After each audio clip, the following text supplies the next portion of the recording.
Draft Chinese government regulation would force technology vendors to meet stringent security tests before they can sell to China's banks, an acceleration of efforts to curb the country's reliance on foreign technology that has drawn a sharp response from U.S. business groups.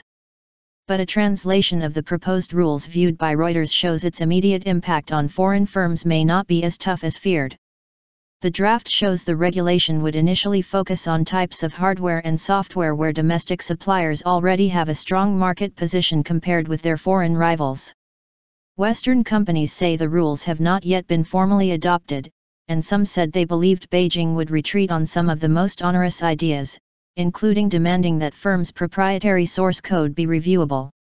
Chinese leaders are to review the plan next week, U.S. tech industry sources said. On Wednesday, 18 American business groups urged Beijing to postpone rolling out the regulation, which they argued were motivated by protectionism as well as security concerns that intensified in the wake of disclosures of U.S. spying techniques by former National Security Agency contractor Edward Snowden. The guidelines by the Chinese Banking Regulatory Commission were issued on December 26 in a 22-page paper that outlines security criteria that tech products must meet in order to be considered secure and controllable for use in the financial sector, according to sources with knowledge of the matter. A translation shows an exhaustive table of equipment it applies to, containing 68 categories of tech products from PC servers to wireless routers to automatic teller machines to air conditioners. Source code powering operating systems, database software, and middleware must be registered with the Commission to be considered secure and controllable, while only wireless routers that have approved encryption or virtual private networking, VPN, certificates may receive the designation. The document also specified what percentage of new purchases in each product category in 2015 must be considered secure and controllable. Every new PC purchased this year, for instance, must carry the designation. Banishing foreign tech.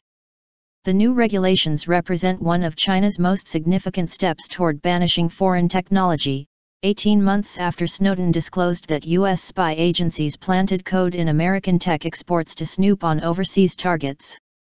The Banking Commission briefed representatives from major banks on the regulation in January, Chinese sources with knowledge of the matter said. According to a presentation used by regulators during the briefing and obtained by Reuters, Chinese government officials established the self-controlled technology strategy in 2012, prior to the Snowden revelations, and hoped 75% of tech products used by banks would meet a secure and controllable criteria by 2019. In order to meet the criteria, a product will also be judged on its intellectual property and the level of independence during its development process. Firms planning to sell computer equipment to Chinese banks would also have to set up research and development centers in the country, get permits for workers servicing technology equipment and build ports which enable Chinese officials to manage and monitor data processed by their hardware.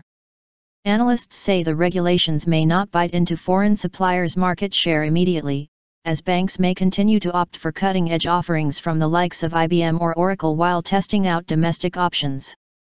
But the long-term implications are clear. The emphasis is moving toward domestic products, said Jean Cao, an analyst at tech research firm Forrester.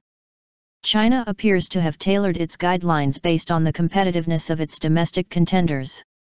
For instance, banks are expected in 2015 to exclusively purchase approved low-end PC servers, a market where Beijing-based Lenovo is expected to be competitive following its $2.1 billion acquisition of IBM's server unit.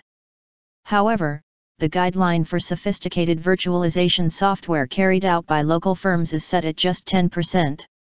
Chinese companies such as telecom giant Huawei Technologies have only recently begun to offer virtualization services that are used, for instance, in cloud computing. Boost for locals. Major U.S. tech companies, wary of appearing critical of Beijing, referred questions to trade groups. But privately, one person working on the issue said demands for a source code review could be dropped, with the government opting for more subtle ways to steer purchasing toward local companies. That is a typical pattern in China and elsewhere. They put out something so obviously onerous, then wind up negotiating back to something that is only outrageous, the person said. Several Western sources said, though, they believed similar rules would be rolled out for the telecommunication industry and then other sectors.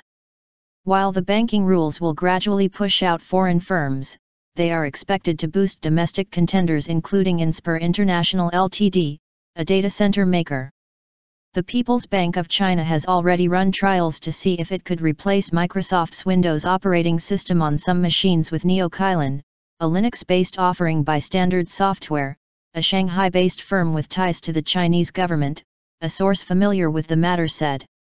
A Standard Software spokesman declined to comment Thursday on the new guidelines but said the company will not lower our quality or security standards simply because we're a domestic vendor, but the policy support does give us the opportunity to compete with foreign products in the market and show the quality of our product and service.